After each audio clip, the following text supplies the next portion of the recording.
Oyijonlar, mana hozir bizga ko'rikka bitta yoshgina ayol keldilar, yoshgina qiz.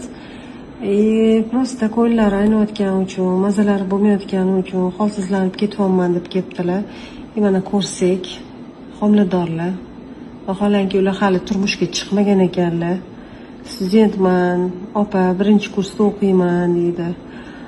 Bu turmushga chiqmagan bo'lsangiz, qandoq qilib desam, bir xato ish qilib qo'ydim, shuni oqibatida deyaptilar. Egizinglar.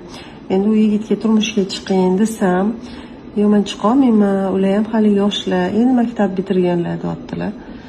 Mana shu holatda kelib ketdilar. Ko'ryapsizlarmi? Ikkita egizaklar bir xil o'sishyapti.